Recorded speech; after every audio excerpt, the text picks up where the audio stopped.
இந்த சமுதாயத்தில் இப்போ நடந்து கொண்டு இருக்குது என்னன்னா, நிறைய பேர் வந்து இடம் வாங்கிட்டு வீடு கட்டிட்டு கல்யாணம் பண்ண நினச்சிட்டு இருக்காங்க.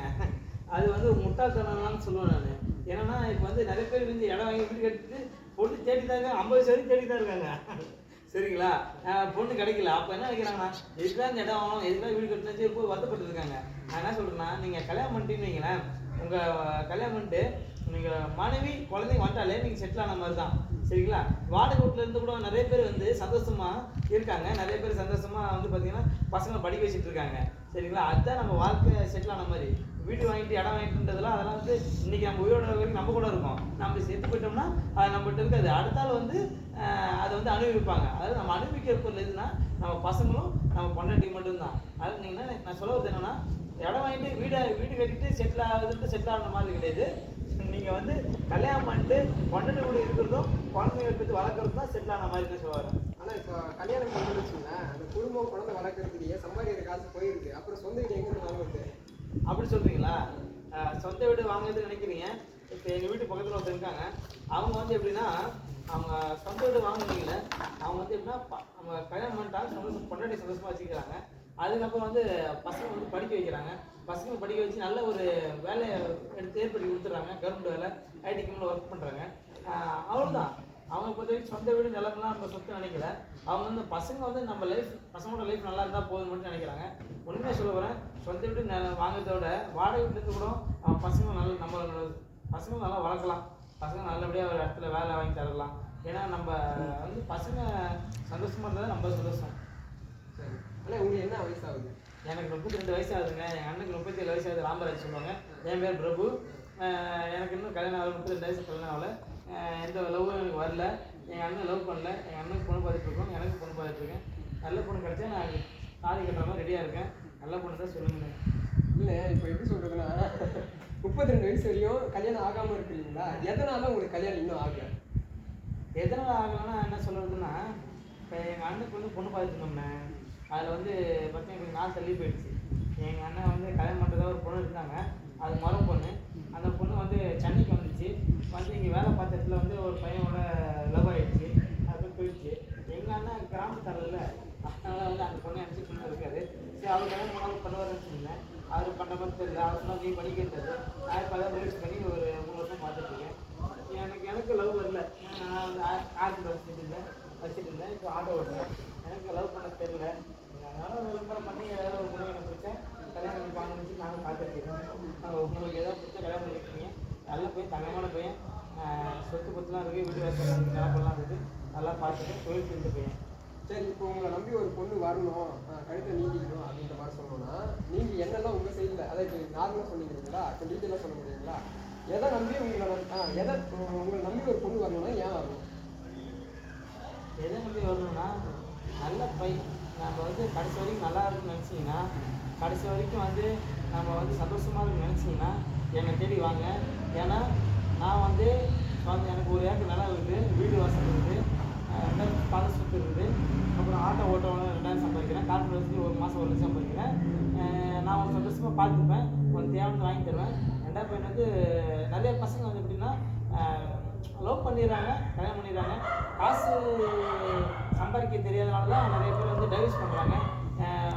பொண்டாட்டிக்கு தேவையான வாங்கி தர முடியல அப்படின்ற ஒரு காரணத்தால் என்ன பண்ணுறாங்கன்னா விட்டுட்டு எனக்கு வேண்டாம் அப்படின்னு சொல்கிறாங்க. ஆனால் நம்ம அப்படி இல்லை. நான் வந்து எனக்கு சொத்துலாம் இருக்குது, வீடு இருக்குது, நிலம் இருக்குது. நான் ஒரு நாளைக்கு ஆட்டோ ஓட்ட 2000 சம்பாதிக்கிறேன், மாதம் கார்பரேட் வேலை செஞ்சு 1 லட்சம் சம்பாதிக்கிறேன். அதனால் உங்களுக்கு தேவையானதை நான் வாங்கி தருவேன், உங்களுக்கு சந்தோஷமாக நான் பார்த்துப்பேன். நீங்கள் நம்பி வந்தீங்கன்னா உங்களுக்கு நீங்கள் ஹாப்பியாக தான் இருப்பீங்க. நான் நினைக்கிறேன், எங்கள் அம்மா எனக்கு இல்லை இப்போ, ஆனால் எங்கள் அம்மா நல்லா பார்த்துக்க எனக்கு ஆசை இருக்குது. ஆனால் நீங்கள் வந்தீங்கன்னா எங்கள் அம்மாவை விட உங்களை நல்லா நான் பார்த்துப்பேன். சத்தியமாக சொல்கிறேன், இது உண்மை தான். இது தங்கத்தில் தாலி தான். உங்களை கல்யாணம் பண்ணுறதுக்காண்டி நான் தாலி ஆட்டோவில் வச்சு சுற்றிட்டுருக்கேன். இதுவரையும் ஒரு பொண்ணு வாங்க கிடைக்கும் உங்களுக்கு. ஏன்னா இப்போ நீங்கள் பொண்ணுங்க எதிர்பார்க்குற எல்லா குவாலிட்டிஸுமே இருக்குது. அந்த பொண்ணு வீட்டு சைட்லேருந்துமே உங்கள் வீட்டில் எதிர்பார்க்குற எல்லா விஷயமும் இருக்குன்றதுனால அவங்க மாற்றம் வந்துருப்பாங்க இல்லைங்களா? இன்னும் ஏன் உங்களுக்கு கல்யாணம் ஆகாமல் இருக்குது? நீங்கள் சரியாக தேடலையா, இல்லை என்ன பிரச்சனை? நான் தேடலாம் இல்லைண்ணே, நான் வந்து தேடி தான் இருக்கேன். நிறைய இவங்கள மாதிரி யூடியூப் சேனல் வந்து பேட்டி எடுத்து தான் இருக்காங்க. நிறைய தமிழ் தினகரன் தினமலர்னு சொல்லி எல்லாம் எடுத்து தான் இருக்காங்க. எல்லாம் போயிட்டு தான் இருக்கு. என்ன விஷயம்னா, இப்போ வந்து பொண்ணுங்க படிச்சிடுறாங்க. அதில் அவங்க வந்து படிக்க எனக்கு வந்து வரதெல்லாம் ஃபோன் வரதெல்லாம் 10, 12, 11 அந்த மாதிரி தான் வருது. இந்த மாதிரி வந்து கால்ஸ் வந்து வருது. எனக்கு கல்யாணம் பண்ணிப்பீங்களா வச்சுப்பீங்களான்னு. ரெண்டாவது தரமாக பண்ணுறாங்க. இந்த மாதிரி எங்கள் வீட்டுக்கார விட்டு போயிட்டாரு, நீங்கள் கல்யாணம் பண்ணிக்கணும்னு கேட்குறாங்க. அது வாழ்க்கை கொடுக்கலாங்க. வாழ்க்கை கொடுக்கலாண்ணே. ஆனால் நான் சின்ன வயசுல எந்த பொண்ணு லவ் பண்ணலண்ணே. எந்த பொண்ணு விட்டு உல்லாசமாக சுற்றலை. சரி, எங்கள் அண்ணன் கல்யாணம் பண்ணிட்டேன். எனக்கு ஒரு ஆசை இருக்காதா, நம்மளும் இந்த மாதிரி வந்து சின்ன பொண்ணு கூட சுற்றணும், அது தேவையானதை வாங்கி தரணும் ஆசை இருக்குண்ணே. அதனால தானே நான் கல்யாணம் ஆகுது பொண்ணை எதிர்பார்க்குறேன். எல்லாம் பார்த்து பண்ணுற பொண்ணு உங்களுக்கு நல்லா பார்த்துப்பேன்.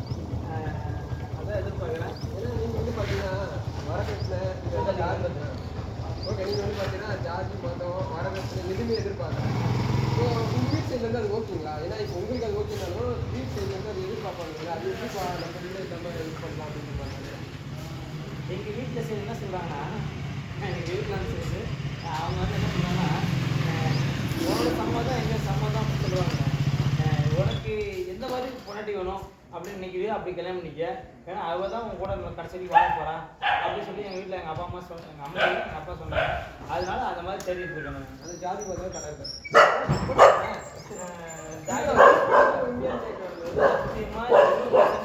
ரொம்ப உண்மைங்க.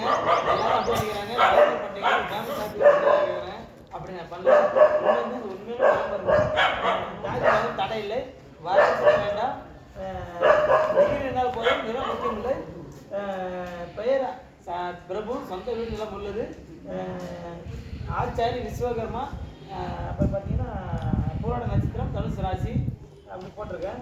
கடலூர் மாவட்டம் திட்டடி வட்டம், சொந்த ஊர் ஆவணக்குடி. சரிங்களா, அப்படி போட்டிருக்கேன். அதனால் நல்லா பார்த்துப்பேன், உங்களை நல்லா அன்பாக பார்த்துப்பேன். நம்பி வாங்க, சந்தோஷமாக வாழ்க்கை நடத்துவோம். எந்த அளவுக்கு பார்த்துப்பீங்க? ஒரு பேசிக்கு உங்களுக்கு ஒரு பொண்ணு கிடைச்சாங்க, அவங்க எந்த அளவுக்கு தாங்க எந்த அளவுக்கு தாங்கன்னு சொல்கிறீங்களா? நான் தான் சொன்னாங்க ஃபஸ்ட்டு, எங்கள் அம்மா வந்து நான் 10ஆம் படிக்கும்போது இறந்துட்டாங்க. நான் படிக்கிற வயசில் இருந்துட்டாங்க. இப்போ நல்லா சம்பாதிக்கிறேன், நல்லா பணம் சம்பாதிக்கிறேன். இப்போ அவங்க வந்து 10 இல்லை. ஆனால் எனக்கு எங்கள் ஆசை இருக்குது, எங்கள் அம்மா இருந்தால் அந்த மாதிரி சுற்றி காட்டணும், நிறைய இடம்லாம் காட்டணும், அவங்களுக்கு நிறைய நகை போடணும், அவங்களுக்கு தேவையான சாப்பாடுலாம் வாங்கி தரணும் அப்படிலாம் ஆசைப்பட்றேன். எனக்கு ஏன்னா சின்ன வயசுலேருந்து நான் வந்து பட்னி இருந்து கறி மீன் நல்லா வாங்கி கொடுத்தாங்க. அதனால் கல்யாணம் பொண்டாட்டியாவது சாப்பாடு நல்லா உணவு வாங்கி தரணும்னு ஆசைப்பட்றேன். துணிமணி வாங்கி தரணும்னு ஆசைப்பட்றேன். நல்லா சுற்றி காட்டணும்னு ஆசைப்பட்றேன். அதுக்கு தேவையான நகை பண்ணலாம் அவள் கைத்து ஆசைப்பட்றேன். அதுக்கப்புறம் அவ கூட சந்தோஷமாக இருக்கணும்னு ஆசைப்பட்றேன். ஒரு பெண்ணுக்கு என்ன தேவை, இதுதானே தேவை. எந்த பொண்ணையும் பார்க்க மாட்டேங்க. என் மனைவி மட்டும் தான், என் உலகம் இல்லைன்னு என் மனைவி மட்டும் தான். என் மனைவி மட்டும் சந்தோஷப்படுத்துவேன். என் மனைவி மட்டும் என் வாழ்க்கை. இந்த மாதிரிலாம் பேசுகிற நீங்கள் வந்து பண்ணியிருக்காங்க. இத்தனை வருஷம் ஏன் வந்து மாதிரியா இல்லை நீங்கள் ஏதாவது வந்து பண்ணியிருக்கா? இல்லைங்க, லைஃப்பில் வந்து லவ்லாம் நிறைய இருக்குங்க. எப்படின்னா நான் சொல்கிறதுன்னா, நிறைய பேர் லவ் பண்ணியிருக்கேன். எனக்கு வந்து என்ன பிரச்சனைனா, ஆட்டோவில் ஏறுவாங்க, அம்மாவா நினச்சேன்னா ஏறுலேருந்து இறங்க வரைக்கும் நல்லா பேசுவேன். தங்கச்சியா நினச்சேன்னா ஏற வரைக்கும் இறங்க வரைக்கும் நல்லா பேசுவேன். அப்புறம் அக்காவாக நினச்சேன்னா ஏற வரைக்கும் நல்லா இறங்க வரைக்கும் நல்லா பேசுவேன். ஆனால் மனசுக்கு பிடிச்சிட்டு இந்த பொண்ணை கல்யாணம் பண்ண போகிறோம் அப்படின்னு நினச்சா மட்டும் எனக்கு வார்த்தையே வராது. ஏன்னா மனசில் வந்து இந்த பொண்ணை பிடிச்சிச்சு, இந்த பொண்ணை நம்ம வந்து கல்யாணம் பண்ண போகிறோம், இந்த பொண்ணுக்கு எங்கே பிடிக்காம போயிடுமோ, இந்த பொண்ணு நம்மகிட்ட வந்து பிடிக்குன்னு சொல்லிடுமோ அப்படின்னு நான் அடித்த உடனே வழி தாங்கிடுவேன். ஆனால் இந்த பொண்ணு வந்து பிடிக்குன்னு சொல்லிச்சுங்க, அந்த வழியை மட்டும் என்னால் தாங்க முடியாது. அதுக்காண்டி தான் நிறைய பொண்ணுகிட்ட பேச துணிச்சல் இல்லாமல், பேச தைரியம் இல்லாமல் நான் வந்து எனக்குள்ளேயே என் ஆசையெல்லாம் மனசில் வச்சுருக்கேன். நிறைய பொண்ணு வந்து அவங்களுக்கு நல்ல மாப்பிள்ளை கிடச்சி போயிட்டாங்க கல்யாணம். இது இப்போ நீங்கள் லவ் பண்ணதுலாம் ஒன் சைடு தான்? ஒன் சைடு தானே, இது வரைக்கும் டூ சைடே இல்லை. சரி, ஒன் சைடு உங்கள் லைஃப்பில் மறக்க முடியாது ஒன் சைடு லவ். அதாவது அவங்க எனக்கு ஒய்ஃபாக வருவோம்னு நினச்சேன், பட் எனக்கு தைரியம் இல்லாத ஒரு காரணம் தான் நீங்கள் வந்து ப்ரப்போஸ் பண்ண இல்லைங்களா?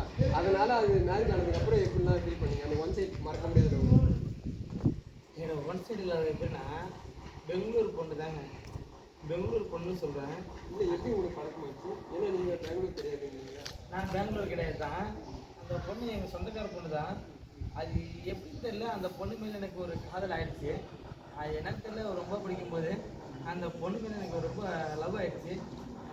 எங்கள் அம்மா இறந்துட்டாங்க. அப்போ கூட எங்கள் அம்மா பக்கத்தில் உட்காந்துருக்கேன். அப்போ கூட எங்கள் அம்மா இறந்துட்டாங்களே நினச்சி நான் வருத்தப்பட்டதில்லை.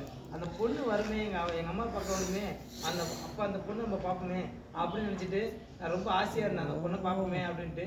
அந்த பொண்ணு வந்துச்சு, பார்த்துச்சு. எங்கள் அம்மா பார்த்துச்சு, அதுக்கப்புறம் போயிடுச்சு. அப்போ கூட எங்கள் நினச்சிருந்தேன் இந்த பொண்ணை பார்த்துட்டேமே, அப்போ கூட எங்கள் அம்மா இறந்துட்டாங்க, அந்த ஒரு வலி கூட இல்லாமல் இருந்தேன். அந்த பொண்ணை பார்க்கும்போது அவ்வளோ ஆனந்தமாக இருந்தேன். நமக்கு ஏதோ கண்டிப்பாக அந்த பொண்ணு நம்மள தான் பார்க்க வந்துருக்கு நினச்சேன். ஆனால் அந்த பொண்ணு வேற ஒரு பையன் கூட கல்யாணம் பண்ணி நல்லா இருந்துச்சு. நீங்கள் போய் சொன்னீங்களா இல்லையா உங்களுக்கு ஒரு இன்ட்ரெஸ்ட் இருக்குன்னு அந்த பொண்ணு தெரிவிச்சிங்களா? தெரிவிக்கலைங்க. ஏன்னா அந்த எதனாலனா நான் வந்து படித்து 10வது ஃபெயிலு, அந்த பொண்ணு படித்து டிகிரி, அது பெங்களூரில் படித்த பிள்ளை. அவங்க அப்பாலாம் பெரிய காலேஜில் படிக்க வச்சார். அவர் வசதியானவர், நம்ம வசதியெல்லாம் இல்லை. எப்படிங்க நம்ம போய் சொன்னால் அவங்க ஏற்றுப்பாங்களா? நமக்கே தெரியும்ல அந்த பொண்ணு நமக்கு வந்து கிடைக்காதுன்ட்டு. அது ஆசைன்றது மனசுக்கு குறைஞ்ச மாதிரி என்ன, எல்லாத்துக்குமே வந்து ஆசைப்படும். அதுக்காண்டி எல்லாம் கிடச்சிருமா? அதுக்கு என்ன பண்ணுறது, நம்ம கொடுத்துச்சு அவ்வளோதான். அந்த பொண்ணு நல்லா தான் இருக்குது. ஆண்கள் பொறுத்த வரைக்கும் என்ன நினைப்பாங்கன்னா, லவ் பண்ண பொண்ணு எங்கே இருந்தால் நல்லா இருக்குன்னு நினைக்கிறது தான் ஆண்கள் மனசு. சரிங்களா? அந்த பொண்ணு நினச்சிட்டு இருக்கேன், அந்த பொண்ணு எங்கே தான் நல்லா இருக்கும் அப்படின்னு நினச்சிட்டு இருக்கேன். சரி, அந்த பொண்ணு கல்யாணம் ஆச்சு நியூஸ் கேட்டதுக்கப்புறம் எப்படி இருந்துச்சு? அப்போ நான் இப்போ சொல்ல வரல. அப்போது அந்த பொண்ணுக்கு கல்யாணம் ஆச்சுன்னு நினைக்கும் போது எனக்கு வந்து ரொம்ப வலிச்சுதுங்க. இந்த மாதிரி வந்து கண்டிப்பாக என்னைக்காவது என் லவ்வை புரிஞ்சுப்பா, என்னை தேடி வருவான்னு நினச்சேன். கல்யாணத்துக்கு அப்புறமா இல்லை கல்யாணத்துக்கு அப்புறம் இல்லை, கல்யாணத்துக்கு கரெக்டாக தாலி கட்டுற நேரத்துலையாவது நம்ம லவ் புரிஞ்சுக்கும், நம்மளுக்கு தேடி வரும்னு நினச்சேன். ஆனால் அந்த பொண்ணு அப்படி இல்லை. அந்த பொண்ணு அந்த பையன் கூடவே கல்யாணம் பண்ணி நல்லா தான் இருக்குது. குழந்தைலாம் பெற்று 2-3 குழந்தை பெற்று நல்லா தான் இருக்குது.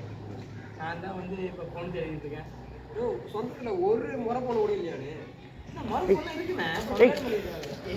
பண்றது? ஏன்னா இப்ப இருக்க காலம் என்ன உங்களுக்கு தெரியுங்களா? அந்த காலத்தை பொறுத்த வரைக்கும் பெற்றவங்க தான் பொண்ணுங்களை பார்த்து கல்யாணம் பண்ணி கொடுத்தாங்க, புரியுதுங்களா? இப்ப இருக்கிற ஜென்ரேஷன் பொண்ணுங்க படிச்சிடுறாங்க, ஆயிட்டு எப்படி வேலைக்கு போறாங்க. இப்போ வந்து நகை வேலை ஏறி போச்சு. அதனால பெற்றவங்க வந்து என்ன பண்றாங்க, சரி பொண்ணை உடனே கட்டி கொடுக்க வேண்டாம், படிக்க வச்சிருக்கோம், நிறைய செலவு பண்ணியிருக்கோம், அதில் வந்து நம்ம என்ன பண்ணுவோம், அவங்களும் சொல்றாங்க நான் வேலைக்கு போகிறோமா, ஒரு 2-3 வருஷம் வேலைக்கு போயிட்டு சம்பாரிச்சு கல்யாணம் பண்ணிக்கிறோமா பையனா அப்படின்றாங்க. பெற்றவங்களும் சரிம்மா நீ போய் வேலைக்கு போமா, 2 வருஷம் வேலை செஞ்சு பணம் சேர்த்து கல்யாணம் பண்ணிக்கலாம் அப்படின்னு அவனும் அனுப்புகிறாங்க. போன இடத்துல என்ன ஆகுதுன்னா, இவங்களுக்கு வந்து நல்ல பார்ட்னர் கிடச்சிட்றாங்க. போகிற இடத்துல அழகான பையனும் சரி, அன்பான பையனும் சரி கிடச்சிட்றாங்க. அதனால அந்த இடத்துல நான் ப்ரொபோஸ் பண்ணுறாங்க, அவங்களும் லவ் ப்ரொபோஸ் பண்ணுறாங்க. நான் உங்க கூட தான் வாழ்வுன்றாங்க, அவங்களும் நான் கல்யாணம் பண்ணிப்பேன் உங்க கூட தான் வாழ்வுன்றாங்க. உடனே என்ன பண்ணுறாங்க, பேரண்ட்ஸ்ட்டு வந்து இந்த மாதிரிம்மா நான் இவர் தான் லவ் பண்ணுறேன், அவங்க சொல்கிறாங்க இந்த பொண்ணு உங்கள் பொண்ணு தான் லவ் பண்ணுறேன், நான் நல்லா வச்சு பார்த்துக்குன்னு கேட்கும்போது பேரண்ட்ஸ் என்ன பண்ணுறாங்க, சரி நம்ம பொண்ணு வாழ்க்கை தான் முக்கியம், பொண்ணு நல்லா தான் போகுதுன்னு நினச்சிட்டு சரிம்மா நீ சொல்கிற பையனே கல்யாணம் பண்ணிக்குமான்னு நினச்சி கல்யாணம் பண்ணி வச்சுருக்காங்க. அதுக்கப்புறம் சில பேர் என்ன பண்ணுறாங்க, பேரண்ட்ஸ் வந்து ஒத்துக்க மாட்டாங்க. அதனால் வந்து நம்ம என்ன பண்ணுவோம், சரி நம்ம கல்யாணம் பண்ணிட்டு போய் நம்ம அப்பா அம்மா போய் நிற்போம் அப்படின்ட்டு நிறைய பேர் வந்து கல்யாணம் பண்ணிட்டு வந்து பேரண்ட்ஸ் பண்ணி நிற்கிறாங்க. பேரண்ட்ஸ் என்ன பண்ண முடியும், இந்த காலத்து கம்ப்யூட்டர் காலத்தை பொறுத்த வரைக்கும் சரி நம்ம பிள்ளைங்க நல்லா இருந்தால் போய் நினச்சிட்டு சரிம்மா நீ யாரை கல்யாணம் பண்ணியோ அவங்கள்டே நல்லா இரு அப்படின்னு சொல்லி சொல்கிறாங்கண்ணே. இந்த மாதிரி போயிட்டு இருக்கும்போது நம்ம என்ன நினைக்கிறோம், நம்ம அப்பா அம்மா பார்த்தப்பா நினச்சிட்டு இருக்கோம். அதனால தான் நம்ம அப்பா அம்மா ட்ரை பண்ணுறாங்க. ஆனால் பொண்ணுங்க படித்த பொண்ணுங்க வந்து இந்த மாதிரி முடிவு பண்ணுறதுல நிறைய பேருக்கு கல்யாணமாக இருக்காங்க. 50 வயசு 40 வயசு 60 வயசு இருக்குது. நிறைய ஆண்கள் கல்யாணம் பண்ணாமல் வீடு கட்டிட்டு இடம் வாங்கிட்டு என்ன பண்ணிட்டு மூச்சுன்னு சரி நமக்கு அவ்வளோ தான் முடிஞ்சு போச்சு லைஃப் அப்படின்ட்டு அவங்க தொழிலை பார்த்தீங்கன்னா ஏதோ வாழ்ந்துட்டு இருக்காங்கண்ணே. சரிண்ணே, நீங்கள் ஃபஸ்ட்டு அந்த லவ் பண்ண பொண்ணு வந்து பார்த்தோன்னா உங்கள் சைடில் நீங்கள் சரியில்லாதனால அந்த பொண்ணுகிட்ட போய் பேசி பயந்தீங்க. அப்புறம் என்னெல்லாம் நீங்கள் வந்து நான் இதெல்லாம் ரெடி பண்ணிட்டு அதுக்கப்புறம் பொண்ணு தேடுறதுக்கு ரெடி ஆயிடுறேன் அப்படின்ட்டு எதெல்லாம் உங்கள் சைடில் சரி பண்ணிக்கிட்டீங்க? நான் என்ன சரி பண்ணல, அப்போ உங்ககிட்ட என்னெல்லாம் இல்லை, இப்போ என்னெல்லாம் இருக்குது? அப்போ என்கிட்ட என்ன இல்லைன்னா துணிச்சல் இல்லை, வேலை திறமை இல்லை. ஒரு வீடு எடுத்தேன்னா கார்பெண்டருங்க, இப்போ தான் ஆட்டோ ஓட்டுறேன். அப்போல்லாம் வந்து கார்பெண்டர் ஒரு வீடு வேலை எடுத்தேன்னா எனக்கு வந்து பார்த்தீங்கன்னா ஃபினிஷிங் பண்ண தெரியாது. இப்போ வந்து ஃபினிஷிங் பண்ணுற ஒரு வீடு கார்பெண்டர் வேலை எடுத்தேன்னா ஃபினிஷிங் பண்ணுற அளவுக்கு வந்துட்டேன். ஒரு வீடு வேலை எடுத்தேன்னா அதில் எனக்கு குறைஞ்சபட்சம் இன்றைக்கி மாதம் வந்து 2 லட்ச ரூபா சம்பாதிக்க முடியும் அந்த இடத்துல நம்பிக்கை வந்துருச்சு. ஆட்டோ ஓட்டி 60,000 சம்பாதிக்க முடியும் அப்படின்னு நம்பிக்கை வந்துருச்சு. அதை ஒரு பொண்ணை பார்த்துட்டுனா கல்யாணம் பண்ணணும், அந்த பொண்ணு நல்லா பார்த்துக்கலாம், தேவை வாங்கி தரலான்ற நம்பிக்கை வந்து இப்போ நான் பொண்ணு தர்றேங்க. பொண்ணுங்க வந்து எப்படி சொல்கிறேன்னா சரி